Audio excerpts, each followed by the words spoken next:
తెలుగుదేశం పార్టీలోకి కాపు నేతలు వలస రావడానికి సిద్ధంగా ఉన్నారు. స్థానిక నాయకులు ప్లాన్ చేశారు, రాష్ట్ర నాయకత్వం ప్లాన్ చేసింది. కానీ పవన్ కళ్యాణ్ ఫీల్ అవుతారని కొంత ఆగుతూ వచ్చారు. ఎందుకంటే పవన్ కళ్యాణ్కి తెలియకుండా కాపు నాయకుల్ని మళ్ళీ తీసుకుంటే వేరేగా సంకేతం వెళ్తుందని. ఒకప్పుడు భారతీయ జనతా పార్టీలో అట్లాగే సోమవీర్రాజును తీసుకున్నప్పుడు ఆయన కొంత అసహనం వ్యక్తం చేశారు. మళ్ళీ సోమవీర్రాజును తీసేసి పురంధేశ్వరిని పెట్టిన తర్వాతనే భారతీయ జనతా పార్టీ జనసేనల మధ్య బంధం బలపడింది. అంటే కాపు సామాజిక వర్గానికి సంబంధించి డామినేటింగ్ రోల్ తనే వహిస్తున్నారు. అందుకనినే ఇప్పుడు ప్రస్తుతం ఇదివరకటి రోజుల్లో అయితే కనుక డిప్యూటీ సీఎంగా 2014-19లో చినరాజప్ప లాంటి వాళ్ళని డిప్యూటీ సీఎంగా పెట్టి కాపు వైపు నుంచి ప్రాతినిధ్యం ఇచ్చారు. అట్లాగే మంత్రి గంటాకి ఇచ్చారు. ఈ దఫా చూస్తే కాపు సామాజిక వర్గానికి సంబంధించింది ఇటు పక్కన ఇది పవన్ కళ్యాణ్, తర్వాతన కందుల దుర్గేషు ఇట్లాగా ఇచ్చినటువంటి సందర్భం.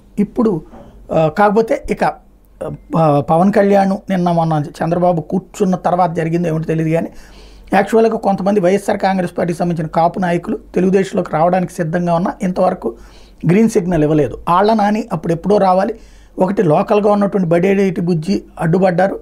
వాళ్ళ అప్పట్లో చంద్రబాబు పిలిచిన ఆయన నెలనీయకుండా కార్యకర్తలు ఆపారు. తర్వాత మళ్ళీ మాట్లాడిన తర్వాత ఆయన రావడం, మాట్లాడిన తర్వాత ఇప్పుడు ఆళ్ల నాని పార్టీలో చేరడానికి ఓకే చేశారు. ఇవాళ తెలుగుదేశం పార్టీలో ఆళ్ల నాని మాజీ డిప్యూటీ సీఎం, కాపు నాయకుడు అన్నటువంటి ఉద్దేశంతోనే ఆ పదవి అప్పట్లో ఏదైతే జగన్మోహన్ రెడ్డి ఇచ్చారు అప్పుడు తొలిసారి 5 డిప్యూటీ సీఎంల్లో ఒక్కొక్క కులానికి ఇచ్చిన దాంట్లో ఆయనకు కూడా ఒకటి.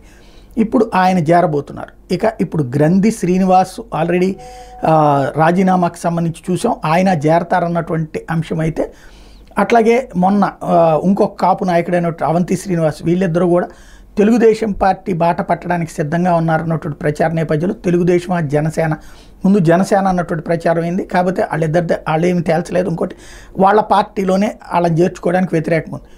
అక్కడ చేర్చుకోలేనటువంటి వాళ్ళని తెలుగుదేశం పార్టీలో చేర్చుకుంటారా, ఇది తేలాల్సి ఉంది.